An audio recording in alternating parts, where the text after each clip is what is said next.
S'il y a une question qui persiste dans le sujet Walt Disney Studios, c'est bien l'incorporation d'une attraction Gardiens de la Galaxie. Et ce n'est pas pour rien, les Gardiens sont en ce moment sur une hype monumentale qui évolue de jour en jour. Les Gardiens, c'est 2 cartons au box-office, une apparition dans Avengers 3 en mai prochain, des milliers de produits dérivés, mais surtout, récemment, une attraction étiquette qui est arrivée à accumuler plus de 6 heures d'attente durant ses premières semaines d'exploitation. Il est donc logique que le deuxième parc parisien accueille, dans les prochaines années, une attraction aux couleurs de Rocket & Groot. Mais quelle piste avons-nous ? Nous allons aujourd'hui tirer tout cela au clair. Bon, tout d'abord, localiser la zone de l'attraction n'est pas très complexe, vu que la zone backlot semble prédestinée à devenir un Marvel Land dans les prochaines années. Surtout au vu de la non-thématisation de cette zone depuis l'ouverture du parc en 2001. Il y a donc pour moi 4 thèses possibles, et je vais vous les exposer de la plus inventée à la plus plausible. Guardians of the Galaxy Space Breakout. Ici, l'attraction remplacerait la non aimée Armageddon les effets spéciaux, en reprenant le principe de base, un simulateur de catastrophe spatiale. On pourrait ici localiser l'attraction dans la fuite de la planète des souverains que l'on retrouve au début du second opus des Gardiens. On retrouverait dans la salle de pré-show le discours de la reine souveraine, nous remerciant pour notre mission et exposant le monde des Gardiens dans une ambiance pure et divine. Puis sur le chemin menant au Milano, nous pourrions entendre la voix de Rocket nous disant qu'il a volé les batteries. Puis une alarme retentirait, nous donnant une indication sur ce qui va suivre, une course-poursuite dans l'espace. Puis, dans le simulateur, on aurait un show comme Armageddon, avec des effets spéciaux, mais dans l'univers ultra coloré des Gardiens. Et surtout, avec une musique abondante et pourquoi pas aléatoire selon notre passage, pour pouvoir revenir dans l'attraction plusieurs fois et ressentir toujours cette sensation de découverte.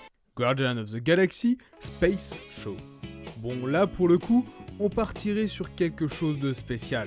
Un live action remplaçant moteur action. On pourrait imaginer assister à une bataille au sol entre les gardiens et des hordes de Kree. Ou bien pourquoi pas un animatronics gigantesque pour mimer un combat dantesque. L'intérêt de cette attraction ne serait pas fou, mais elle aurait le mérite de remplacer le show moteur action qui pour le coup est une perte de temps sur une journée de visite dans le parc. Guardians of the Galaxy Mission Run. Alors maintenant, abordons le sujet dont tout le monde a déjà entendu parler. Les Gardiens de la Galaxie remplaceront Rock'n'Roller Coaster with Aerosmith. Il est vrai que la question n'est pas stupide, puisqu'ouvrira bientôt à Epcot un roller coaster basé sur la licence. On pourrait donc imaginer que l'on aurait le droit à cette conversion de cette attraction en réhabilitation à Disneyland Paris. Et puis même sans parler de cette nouveauté, la conversion ne serait pas stupide, vu que les deux films se basent principalement sur la musique pour faire évoluer leur action. Et le thème de rock est littéralement la musique. Ici, pour l'intérieur de l'attraction, on aurait plusieurs choix, mais 2 semblent coller le plus au format de la file d'attente. Soit l'intérieur du Milano, soit la pièce du collectionneur, qui dans les 2 cas nous permettrait de nous immerger dans le film. Et puis pour ce qui est du ride en lui-même, on aurait des musiques collant à l'univers des gardiens dans les oreilles, et au choix un renouvellement des couleurs des spots dans les teintes saturées ou un parcours un peu plus thématisé, même si un changement de file d'attente et de musique serait déjà largement suffisant. Guardians of the Galaxy Mission Breakout. Et là, j'en entends déjà crier. Oui, la transformation de la Tour de la Terreur en bombe dans la 4ème dimension est la solution la plus plausible. Mais pourquoi donc ? Déjà, la licence 4ème dimension coûte cher à Disney, vu qu'elle ne lui appartient pas.